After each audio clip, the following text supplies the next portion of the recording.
AI has revolutionized online digital research. It's a powerful tool. So, what happens when you place such a tool in the hands of a Roman Catholic up against a Protestant historicist? Take a look.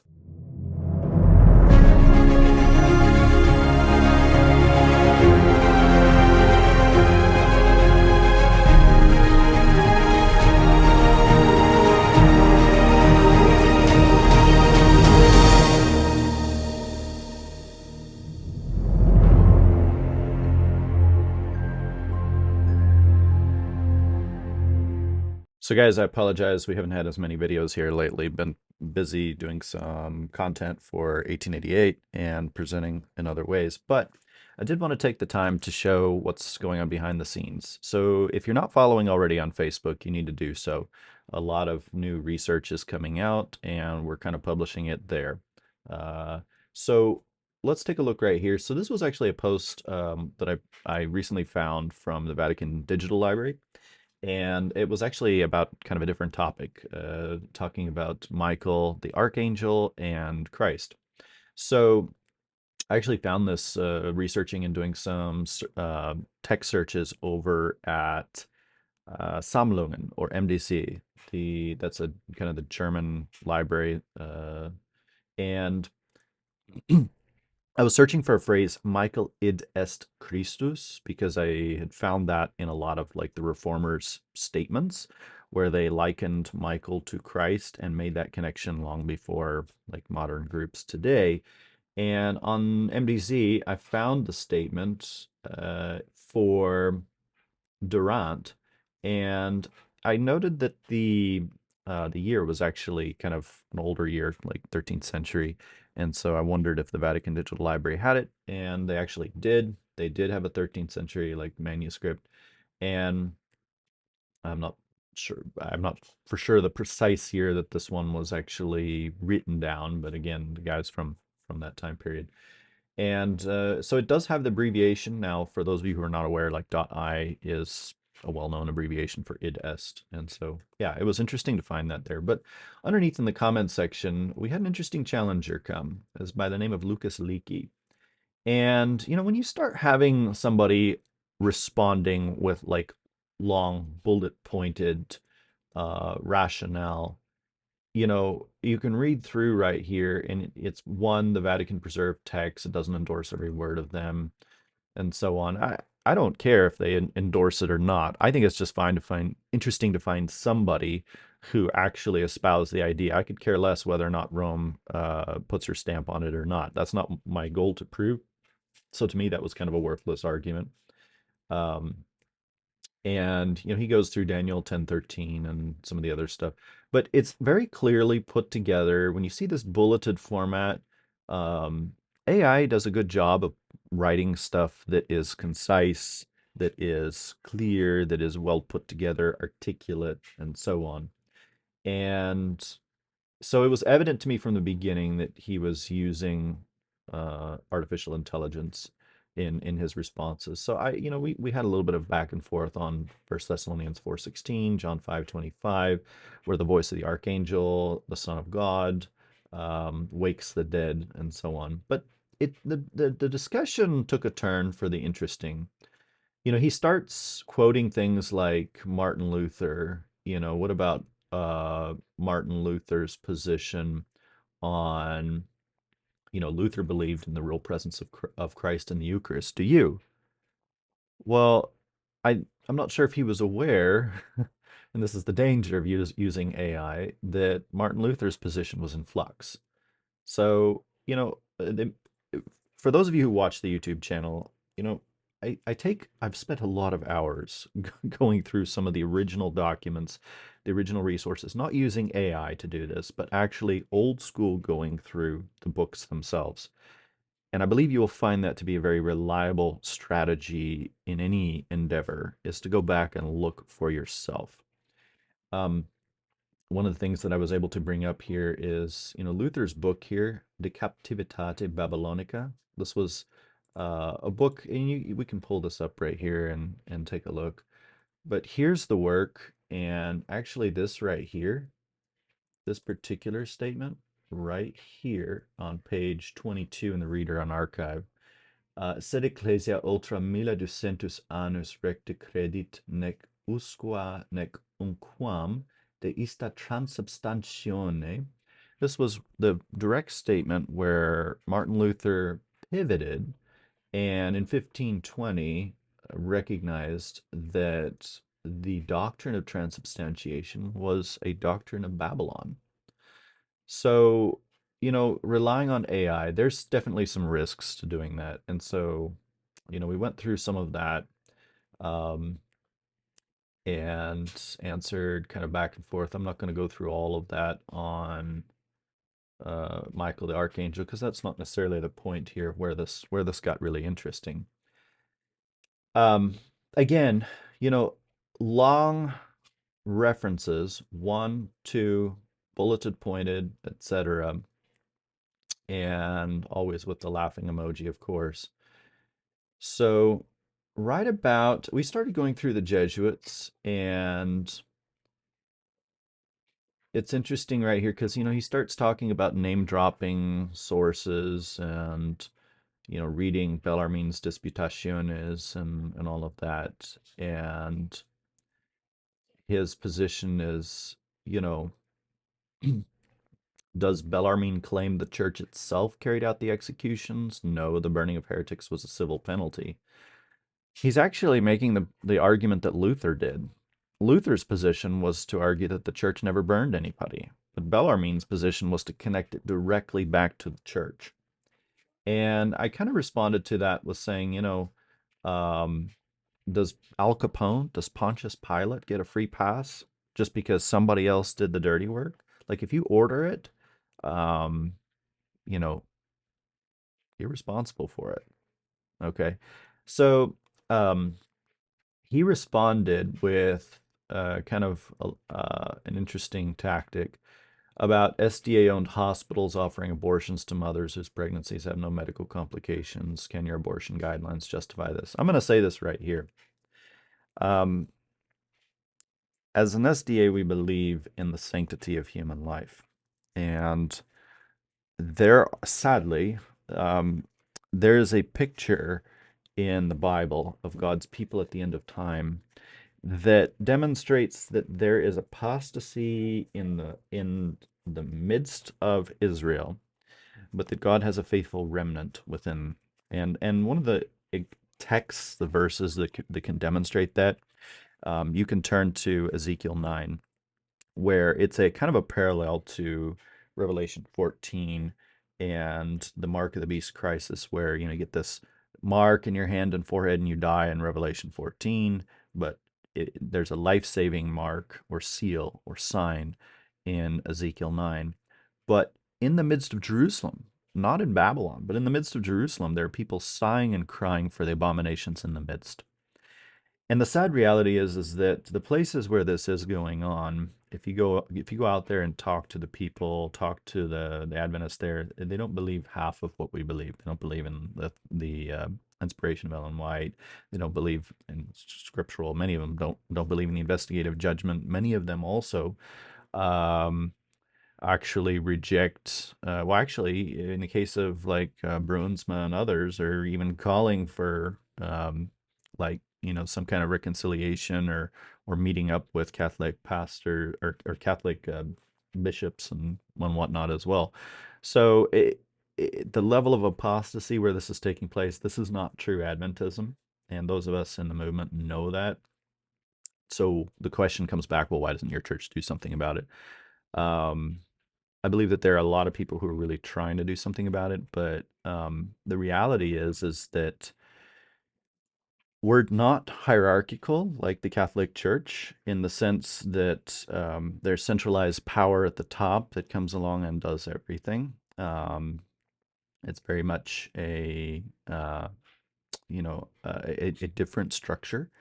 And I'll say this, what we are praying for and what we look to actually do that change is God himself. And I believe that God will purge his church.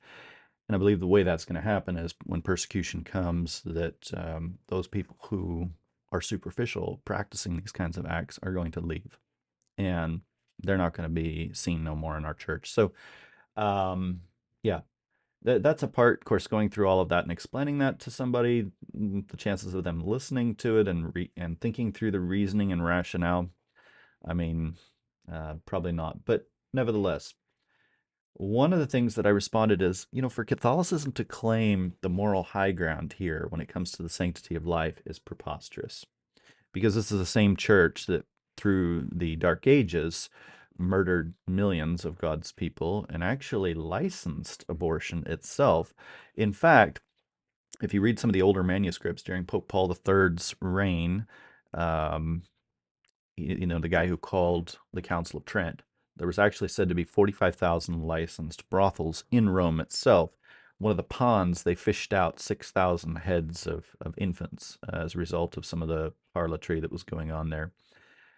It was Innocent the Third, and you can find this in Gregory the Ninth's Decretals, and we're going to show that here in just a moment, who actually offered a dispensation to priests who had more than one like concubine. So I mean, uh, the reality is that there was so much licentiousness in Rome that it could be literally called the mother of harlots. In fact, in each brothel, it was said to have a box where a man put his coin, and 1/3 of that money went to actually the Roman Catholic Church. So they were actually involved in collecting payments off of some of the whoredom that was taking place in the midst. Now, there's a lot of books available on Google Books that will talk about some of the details of that, and I think I've gone through some of that in other videos here previously. But so let's take a look here where this went. Um,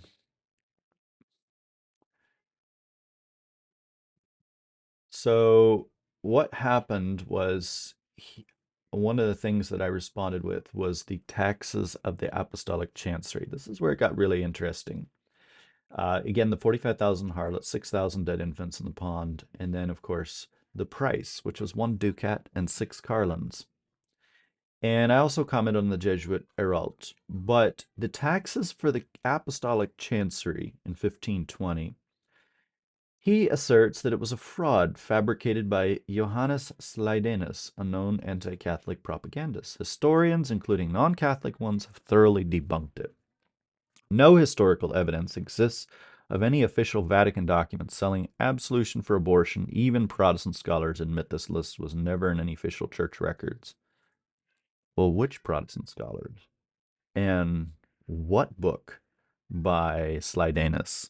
These are the questions that you have to ask yourself. When somebody just says this from AI these days and it comes in this form, don't automatically believe it. These people are uh, a bit too lazy sometimes to do any kind of real research, and we're going to take a look at that.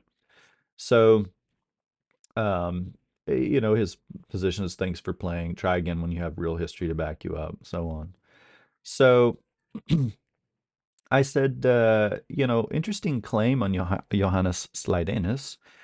The guy was actually born in 1506. So in 1520, the book would have been, oh, what, 14 years old? I mean, and of course, well, Slidenus would have been 14 years old in 1520. I don't think a 14-year-old's going out and forging this book. Okay.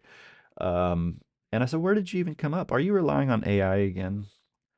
So he goes through his usual claims right here and just kind of avoiding the question. And I said, so there were some 15th century versions of the taxes for the Apostolic Chancery. There's a 1479 Pressmark 5051AA at the British Museum, 1480 edition, and several of these that were long before the existence of Slidanus. Actually, Lambeth, and that's another library. I'm kind of wanting to find more works from the Lambeth Royal Library over in England. They have some good content there, but um, so we kind of went back and forth, and one of the claims that he made, I kept pressing him for, hey, do you have a link to anyone who claimed that Slidanus forged the taxes for the Apostolic Chancery? And of course, one of his claims is Thomas O'Connor in the Catholic Church and the Protestant Reformation in 1988. He also references a work by Brian Tierney. and Brian Tierney's The Church and the Crisis of the Reformation in 1995, of course, referencing Thomas O'Connor. And he states a paraphrased excerpt: "These forgeries, once taken as authentic by some Protestant writers, have been thoroughly debunked by historians as part of a polemical strategy to undermine the Catholic Church." Is that even like a paraphrase from the book? Does that book even exist? Well, let's take a look. We kind of kept going through it. I said, "Do you have a link to that book?" Because I'm searching Google Books and online on Google. I don't see that work anywhere. And uh, so he actually deleted a remark right here because he actually posted a screenshot of the church and the crisis of the Reformation, but he didn't post a screenshot of that. He posted a screenshot of the crisis in the church and state 1050 to 1300. Which I kind of asked him, wait a second, you're posting a screenshot from the crisis of church and state in 1050 to 1300, but um, you're saying that that's the same thing as the church and the crisis of the Reformation? Like, that's not the same title at all. So he deleted that comment. But here's a link to the actual document by Brian Tierney, and it doesn't mention Slidenus at all in it. So I said, you're going to have to give up the AI and do some actual real research. And of course, the usual spam AI, response. I don't know if he's just comment or typing my statement into an AI machine and saying, "Here, please respond to this from the Catholic perspective." That could be how he's doing it, just to respond, like basically turning over AI to let AI think entirely on his behalf. But I responded, "Actually, here's another copy from Bodleian," and Bodleian actually has it digitized. And we went and I went and found the actual statement from Bodleian's copy. But he keeps going, he keeps going, and this was kind of an interesting response right here. Uh, I said, maybe you ought to consider that it's real. And he says, "It's interesting that you're now suggesting that the taxes may in fact be real, given the previous statements about Slidanus in the Tierney book." I said, "I've always asserted it was real." So he keeps going on here, and one of the things that I found interesting is that there was actually a preface to the work actually talked about by the canonist Francisco Zaletti, or Zaletus, and this was actually referenced in the Protestant preface right here.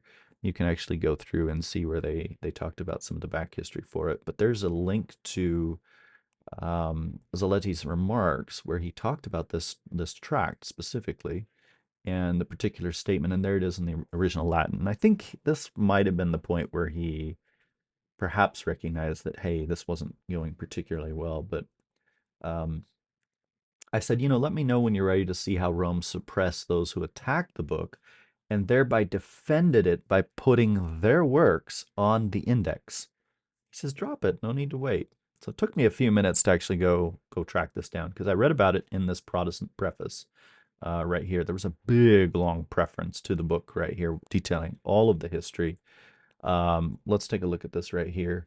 So if you're interested in finding out more information about what we're actually talking about right here, this is the one that has the British Museum copies, the Lambeth copies, and all the other stuff as well.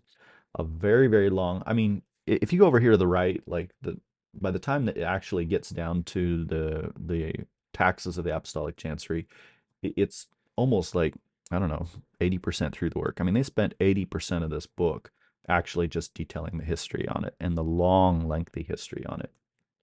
But anyhow, so what about this index? Well, Cardinal Quiroga, his Index Expurgatorium from 1584, placed Claude Dispense work, and not just his work, but actually the specific pages where taxes for the Apostolic Chancery was attacked, on this index of banned statements or purged statements. And this was the statement right here. This taxes for the Apostolic Chancery that actually, it was page 65, 66, where Spence kind of gets into it. And here's the screenshot right here where this cardinal actually, purged this statement. There's Spence, and you can see page 65 right here from his work. But anyhow, I kind of suggested, like, um, why are you relying on AI like this? Um, oh, and where did your screenshot of Tierney's book go? Because by this time he was starting to actually scrub the comments and actually kind of backtrack a little bit.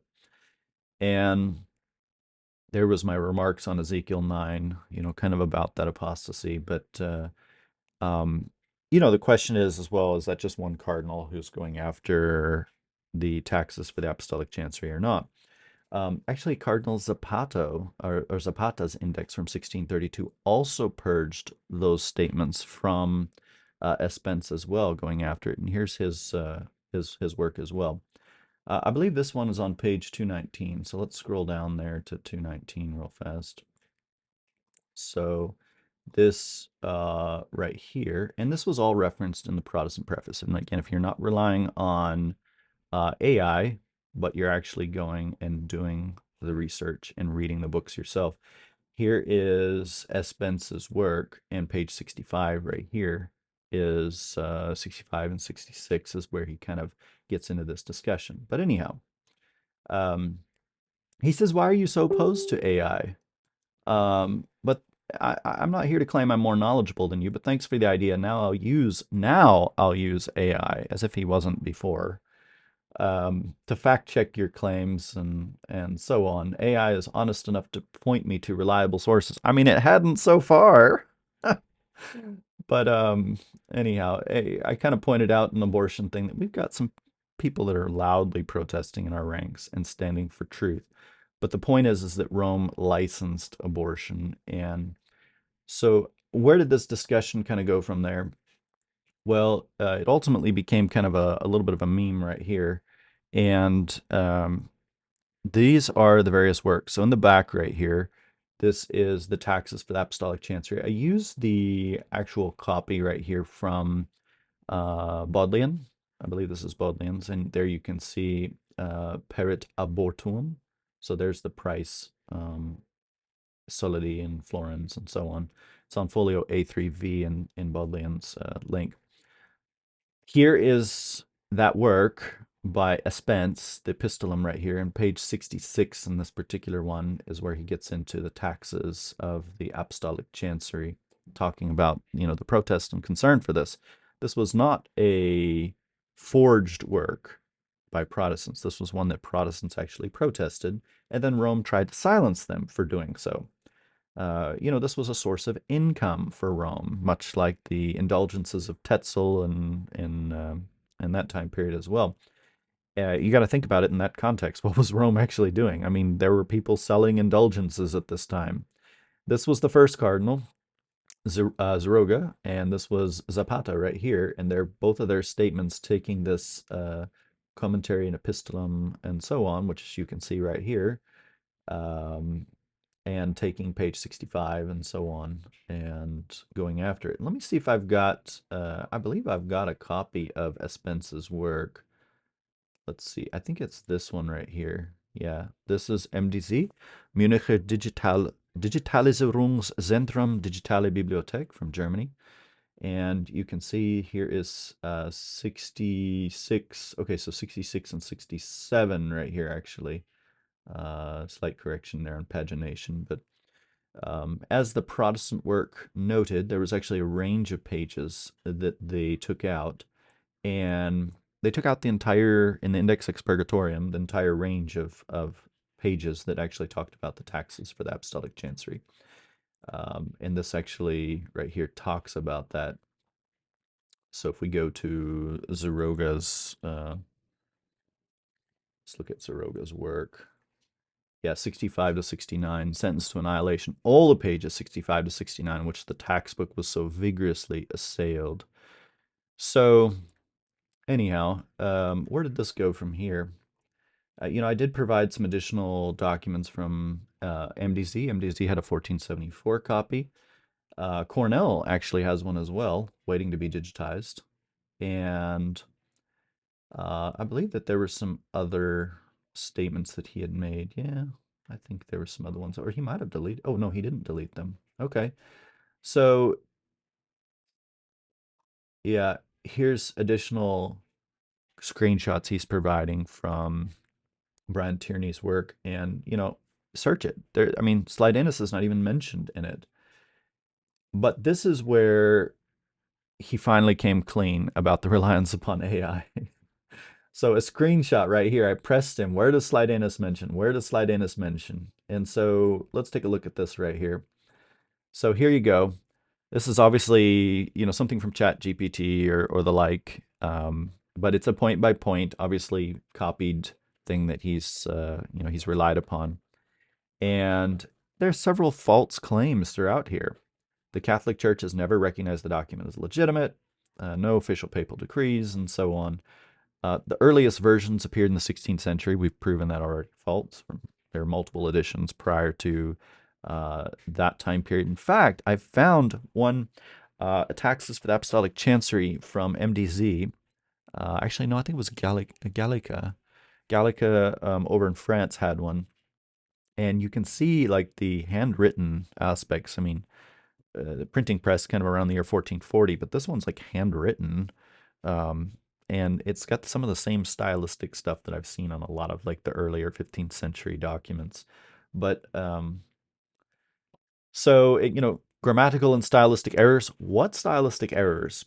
That's the challenge. When you're relying on AI, it just makes this stuff up. And Johannes Slidenus, a Lutheran historian, included references to it in his commentaries on religion in the state of Germany, helping spread the forgery.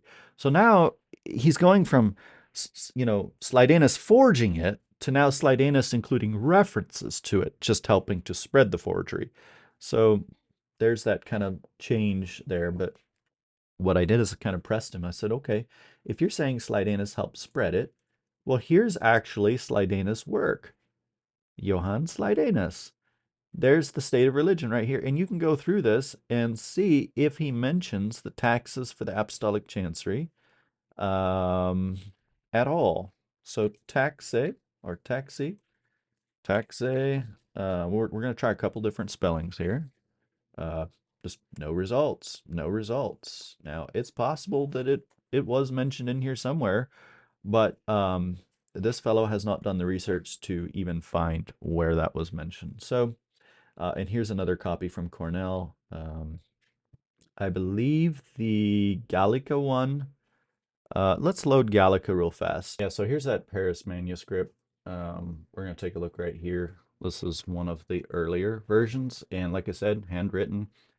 You can see all kind of the ornamentation on it. This is the Latin 4192b manuscript from BNF, Bibliothèque Nationale de France. And yeah, this one doesn't have the penitentiary taxes that I can see in it, but it does have the florins, the additional tax book and whatnot. So a little bit of a earlier precursor to the work, but just kind of goes to show you that there very much was a process of establishing in this form the kind of stylistic and whatnot, stuff that you see in the later on tax works. So take a look at it yourself. And yeah. So what did I learn through all of this? Well, be very careful using AI and ChatGPT. It's not a substitute for actual research and going and digging up truth yourself. Do not rely upon it. The sad reality is this ChatGPT is causing a lot of people to be very skeptical these days of truth, while at the same time dumbing down others to basically using ChatGPT to spoon feed them instead of going and doing old school research themselves. Something we all should be doing in a day when deception is so rampant. As a postscript to this video, I would say the closest thing that we got to an admission from Lucas Leakey of the truth of the matter was, why are you so allergic to AI? Don't worry, I'm not here to claim I'm more knowledgeable than you. I have to wonder after the discussion back and forth on the evidence if that might have been just a little bit of a retraction on the prior blunders with AI. We pray for Lucas, and we hope that he can come to a knowledge of the truth. I think it's important in responding to these people to not respond in kind with the insulting emojis, because we do not want to stir up any kind of barriers for them in turning to the truth. We have no need to insult in return.